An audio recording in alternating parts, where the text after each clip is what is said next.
guys, it's Michelle, and today's video is going to be yet another unsolved mysteries video.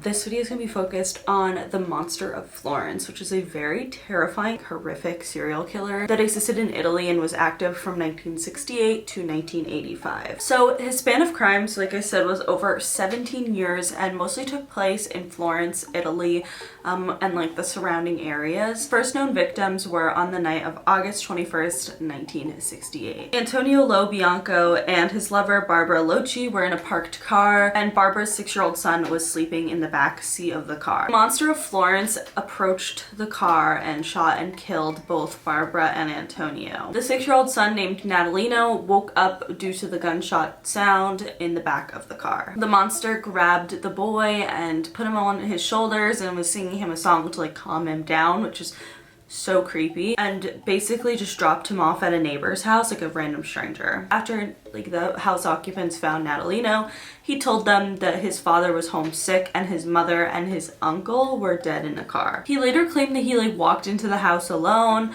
However, this ended up being negated because he was barefoot and it obviously did not look like he had walked like through the mud and into the house by himself. He later said that one other person was present and that the killer was calling him Salvatore. So Barbara Locci's husband and Natalino's father, Stefano Mel, he ended up actually getting arrested. He confirmed that he was homesick during the murders. However, due to a paraffin glove test, it was shown that he had shot a gun very recently, and that was when he admitted that he actually was there. He also claimed that one of his wife's other lovers, Salvatore Vinci, was also there at the time and was the gunman. He then withdrew his accusations. This is like a little confusing.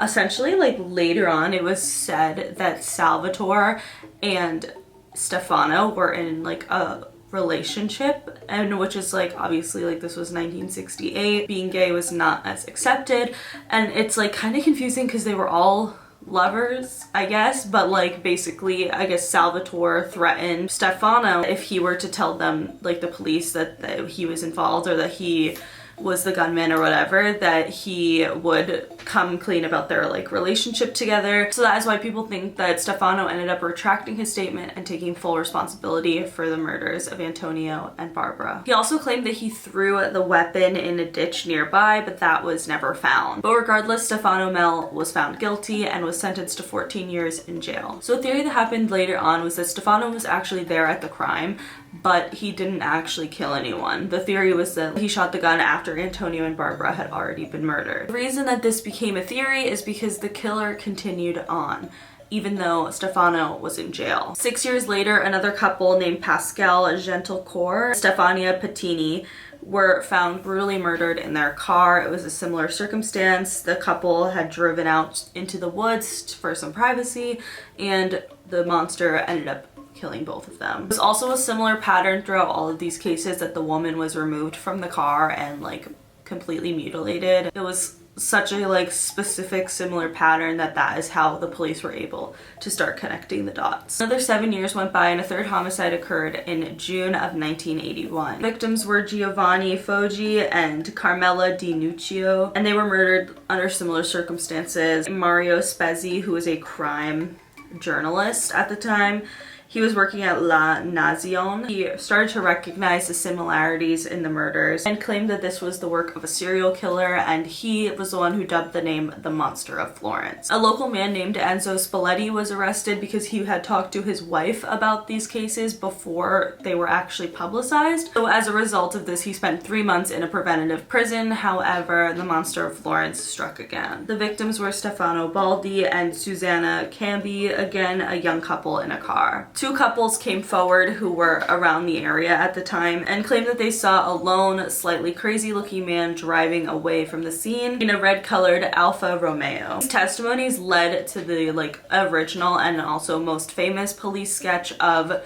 the Monster of Florence. Then in June of 1982, the monster sadly struck again. This time was another young couple, Paolo Mandari and Antonella Miglaroni. So because Antonella had heard the news coverage, she like was very, very afraid to obviously, you know, be in a car during this time with her lover. Like, he was like, let's you know, trade some privacy and kind of park the car in like a public area where there was like more people around rather than going into the woods. So because they did this, Paulo was actually able to see the monster approach them. He sadly shot and killed both of them. However, at first, Paulo was still alive and he tried to like reverse the car and start driving, but he was like obviously like he had been shot, so he was not completely like coherent.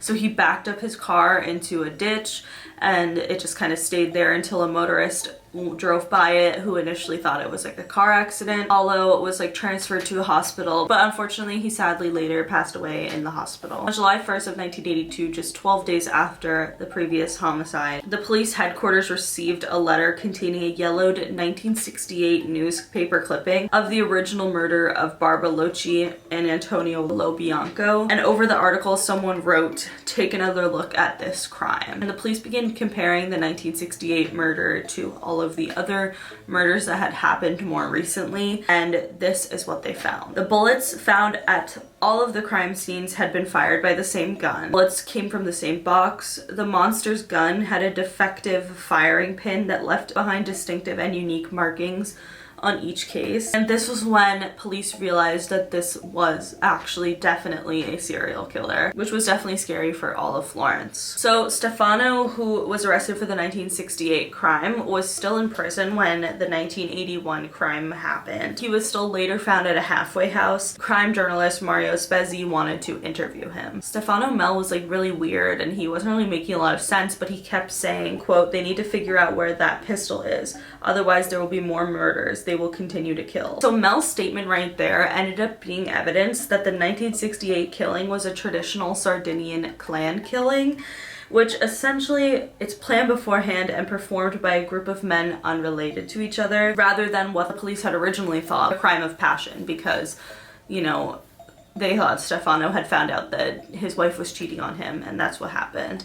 But essentially that's probably not at all what happened. The police basically theorized that this clan killing ended up happening in 1968 and one of the men there liked the experience so much that he recreated it years later and took the pistol home with him. This theory ended up being dubbed as Pista Sarda, aka the Sardinian connection. The officers ended up investigating the brothers of Stefano Mel and the original man as Salvatore Vinci, who was the original guy that Stefano had accused. They began to investigate all of the members of Florence's Sardinian community to try to figure out if there was any connection. They discovered a car in the woods that belonged to Salvatore's brother, Francisco. They believed that car was used in the crimes, so they arrested Francisco in late 1983. However, soon after, the monster struck again, so it couldn't have been Francisco. The monster struck, killing two German tourists. This time it was actually two men, and one of the men had longer blonde hair, so it was believed that the monster assumed that he was a woman at first. But the victims were named Horst William Meyer and Jens U.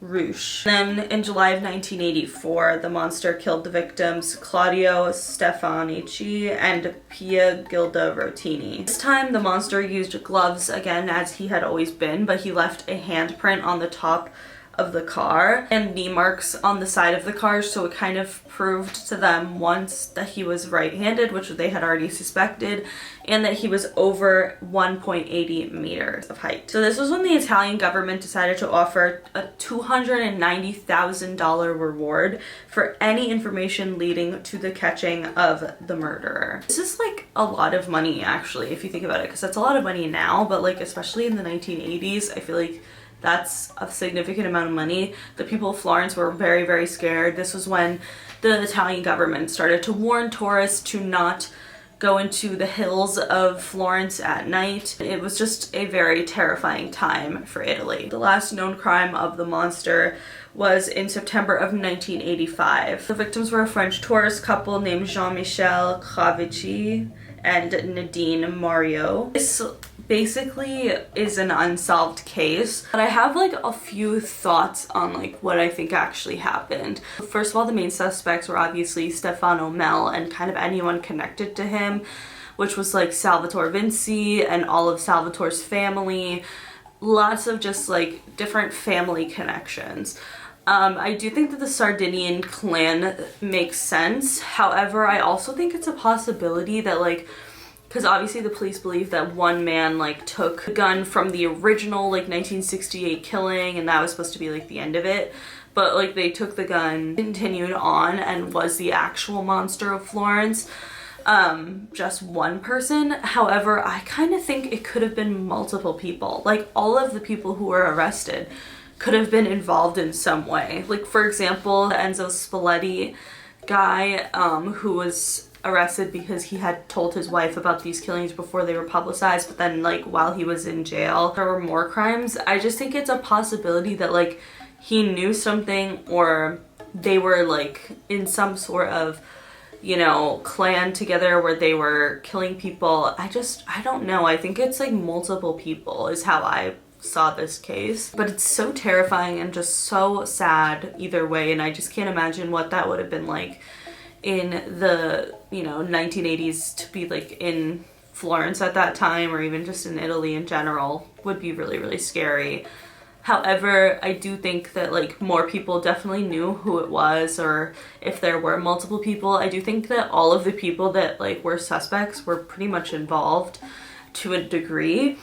And they all like have done really terrible things, like besides this, if they were involved or not. Like so many of these men like had terrible, they had literally also killed people. Like it was like definitely like they weren't just like average people. So that's very terrifying, and I can't imagine. It also kind of reminds me of the Son of Sam case, because the Son of Sam was like murdering people in their vehicles as well, like couples. Either way, this case is so terrifying, and I just really wonder, because some of these men are low-key still alive, which is really freaking scary. What do you guys think about this Monster of Florence? I would love to know your opinions and what you think could have actually happened. So that is it for today's video. If you guys liked it, please give it a big thumbs up. Like I said, let me know in the comments below. Any other cases that you guys want me to cover, let me know below. But that is it. Make sure you follow me on Twitter, TikTok, and Instagram, because I'm always posting really dope ass shit on there. Subscribe for new videos every week, and I will see you guys later. Bye!